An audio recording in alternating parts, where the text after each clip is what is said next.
As we look toward 2024 and the state of education, new research shows that 75% of Gen Z are interested in STEM careers, but less than half of those students are engaged in hands-on STEM learning in classrooms. Okay. Joining us to discuss the need for increased exposure to STEM fields is Dan Correa, the CEO of the Federation of American Scientists. Hey, Dan, thanks for joining us.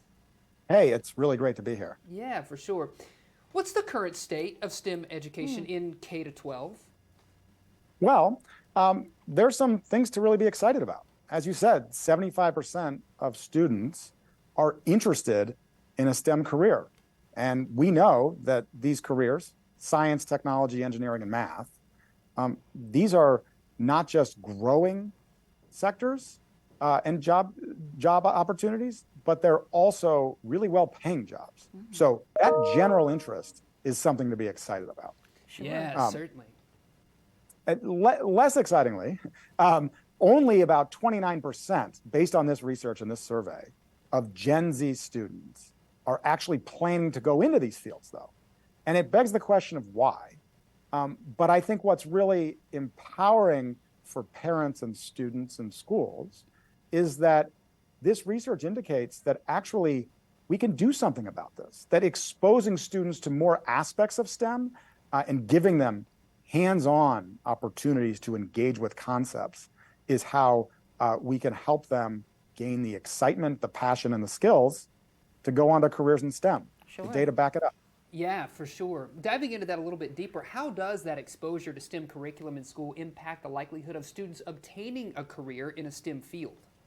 Well, the data is pretty clear. So this research suggests that students who have an opportunity to learn about and really importantly, have hands-on exposure to STEM concepts beyond like what you may remember from school, like algebra, that those students are 5 times more likely to go into STEM careers. And so the kinds of concepts that students are rolling up their sleeves and working on is things like robotics, building an electric circuit, or having an opportunity to code and to learn about computer science. So these types of things, I wish that this stuff was available when I was in school, because it's like these kinds of opportunities are fun and it's empowering. And so there's a strong correlation between students who are doing these things and actually seeing themselves in careers and then going on to pursue them.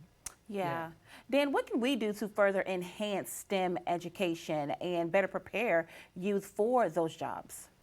So I think there's 2 things. So one, as parents and as educators, I think we as a community need to ensure that our schools are doing this stuff. Not every school is providing kids with this many types of opportunities and the encouragement for students to take advantage of them, both inside and outside the classroom, So that's number 1. So I think parents should be advocates for their students to ensure that, your school has a 3D printer, for example.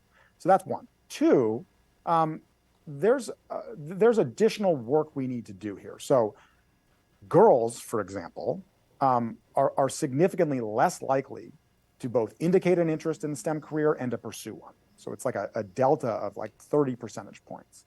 And this research gives a little bit of insight into why.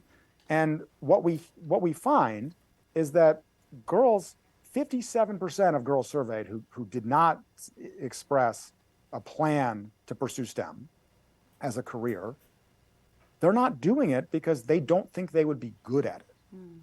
And there's no basis for this in reality. All the research suggests that girls are just as good as anyone else.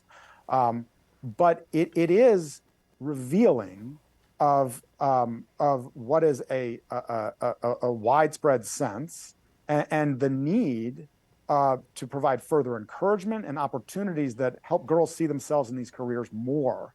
Because they should have access to these opportunities too. Yeah, yes, for sure. Absolutely. Dan, thank you so much for joining us. Really quick before we let you go, how can we find more information on STEM careers and getting our students interested? Okay. You can learn more about this topic generally, as well as the specifics of these insights from this survey at waltonfamilyfoundation.org. Dan, thank you so much. Thanks, Dan.